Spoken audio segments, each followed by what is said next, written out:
जय हिंद। जब से पवन सिंह खेसारी लाल एक साथ हुए हैं, कुछ कुछ लोगों को रास नहीं आ रही है और कुछ लोगों को रास नहीं आ रही है। इस प्रकार से नहीं आ रही कि जब से खेसारी लाल यादव जी 2 करोड़ 30 लाख का रेंज रोवर गाड़ी लिए हैं, यानी भोजपुरी में अभी तक हम मेरे हिसाब से सबसे महंगा गाड़ी, तो जब से लोगों को जलन हो रही है और कुछ खेसारी के दलाल, कुछ पवन के दलाल, दोनों आपस में मिलकर काफ़ी मशक्क़त कर रही है और कंट्रोवर्सी फैला रही है यूट्यूब पे।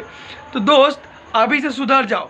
दोनों आदमी में, पवन भैया और खेसारी भैया में बहुत दिनों बाद आपस में भाईचारा बना है।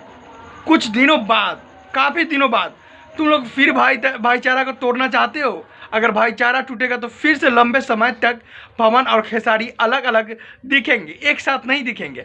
अरे भोजपुरी को आगे ले जाना है ना, तो पवन और खेसारी भैया को एक साथ रहने दो और सही से रहने दो। कंपेयर मत करो कि पवन भैया के पास और खेसारी भैया के पास इतना गाड़ी है और पवन भैया के इतना पास गाड़ी है।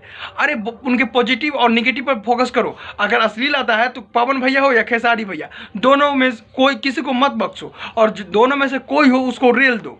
अगर हाँ पॉजिटिव गाना हो तो उसे प्रमोशन करो, चाहे जात कोई से हो, कोई सिंगर हो, जातिवाद मत करो। एक टुनटुनमा आया है जब से ना कि अहिरान पे खूब गाना गाकर जातिवाद फैला रहा है। उधर एक चिरागी है, चिरागी वो बबुआन पर गाना। अरे गजब तुम लोग करते हो, साला जातिवाद लेकर पूरे जाति को फैला रहे हो, जिससे हमारे बिहार में ग्रोथ रुक चुका है, भोजपुरी इंडस्ट्री रुक चुका है। जातिवाद पर हमलावर हो तुम लोग, करते हो किसी जाति से, किसी मजहब से, किसी जो मन है वो टॉपिक उठाकर गा देते हो। ये लास्ट वार्निंग है। अगर तुम लोग नहीं सुधरोगे तो मैं रेलूंगा अपने चैनल के माध्यम से और तुम रेलवाने के लिए तैयार रहना। ये क्या तरीका है भोजपुरी में? कोई उठा तो अपने जाति पे खाली गाना चल रहा है और कोई उठा तो अपने जाति पे लगातार गाना गा रहा है। अरे दूसरा जाति की घंटा लेने आया है यह दुनिया में? तुम ही लोग बरियार हो, सब बरियार है। घंटा मत करो और यूट्यूब पे सही से रहो और सही से गाना गाओ।